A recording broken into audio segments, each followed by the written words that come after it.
రోజాక కనిపించట్లేదు ఇన్స్టాగ్రామ్ అక్క నీకోసం ఎదుగుతాను అక్క నువ్వు కనిపించాక నాకు ప్లీజ్ నీతో మాట్లాడలేను ఆవిడ ఒక వీడియో కూడా పెడతలేదు అప్పుడు బాబు ఏదో మాట్లాడి వెళ్ళిపోయింది ఆవిడ ఇన్స్టాగ్రామ్లో చూస్తున్నాను ఎక్కువ ఇన్స్టాగ్రామ్ చూస్తాను అందులో ఆవిడ కనిపించట్లేదు ఆవిడ కనిపిస్తే కొంచెం ఏదన్నా ట్రోల్ చేయడం బాగుంటుంది కనబడట్లేదు ఆవిడ చాలా హ్యాపీగా ఉందండి చాలా చెప్పుకోలేనంత హ్యాపీగా ఉంది ఎందుకంటే ఆయన మేము గెలిపించాం కావాలనే అంటే అసెంబ్లీ కూడా పంపించని చెప్పారు కదా నిన్న మీటింగ్ పార్లమెంట్లో నరేంద్ర మోడీ గారు చంద్రబాబు నాయుడు గారు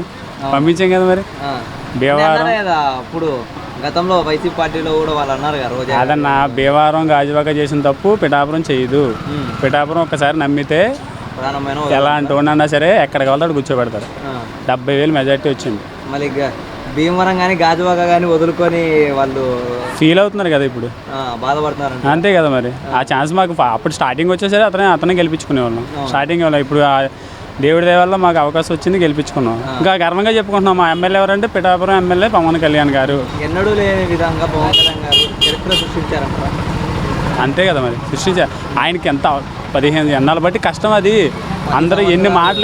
మాటలు అన్నారు పాప అతన్ని ఇలా అన్నారు అసెంబ్లీ గేట్ దాటినవరు అది దాటినవరు ఓడిపోయాడు ఒక్కసారి కూడా ఎమ్మెల్యే అవ్వలేదు ఇలాంటి వాడు ఎందుకు రాజకీయాలు ఇవన్నీ అన్నారు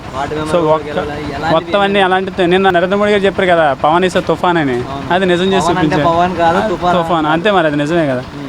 అసెంబ్లీలో అడుగు పెట్టనివ్వను అని అన్న వ్యక్తులే అసెంబ్లీలోనే కనపడట్లా ప్రతిపక్షం అనేది కనపడకుండా కనపడదంటే వాళ్ళు చేసిన అభివృద్ధి లేదు కదన్నా అందుకే ఓడిపోయారు వాళ్ళు చేసిందంతా కూడా పథకాలు ఇచ్చారు తప్ప చేసిందంతా అభివృద్ధిమే పెట్టుంటే కనుక వాళ్ళే వచ్చినామో తెలియదు కదా ఇప్పుడు కొంతమంది ఏమంటున్నారంటే ఇప్పుడు వీళ్ళు గెలిచినంత దొంగ ఓట్లు అంట మరి అప్పుడు 150 సీట్లు వచ్చాయి కదా జగన్కి మరి అదే దొంగ ఓట్లేనా రిగ్గింగ్ జరిగింది అంటున్నారు రిగ్గింగ్ జరిగింది దొంగ ఓట్లు వేస్తారు అంటున్నారు అప్పుడు ఎలా అయితే అతను గెలిపించారు ఇప్పుడు అతను ఎలా గెలిపించారు ఆయన పరిపాలన నచ్చలేదు జనాలకి ఫస్ట్ ఆఫ్ ఆల్ సరిగ్గా చేయాలి ఈ అమ్మఒళ్ళు ఆ వాళ్ళు ఈ వాళ్ళు ఇచ్చితే సరిపోద్దా అభివృద్ధి ఏది చాలా మంది చదువుకున్న వాళ్ళకి ఉద్యోగాలు లేవు చెప్తున్నారు కదా ఉద్యోగాలు ఇచ్చాము రోడ్లు వేయించామని చెప్పేసి ఏదో ఒక 10 మంది నాకు ఉద్యోగం వచ్చింది జగన్ ద్వారా అని చెప్పి ఒక 10 మంది తీసిరండి రోజాక కనిపించట్లేదు ఇన్స్టాగ్రామ్ అక్క నీకోసం ఎదుగుతాను అక్క నువ్వు కనిపించాక నాకు ప్లీజ్ నీతో మాట్లాడలేను ఆవిడ ఒక వీడియో కూడా పెడతలేదు అప్పుడు బాబు ఏదో మాట్లాడి వెళ్ళిపోయింది ఆవిడ ఇన్స్టాగ్రామ్లో చూస్తున్నాను ఎక్కువ ఇన్స్టాగ్రామ్ చూస్తాను అందులో ఆవిడ కనిపించట్లేదు ఆవిడ కనిపిస్తే కొంచెం ఏదన్నా ట్రోల్ చేయడం బాగుంటుంది కనబడట్లేదు ఆవిడ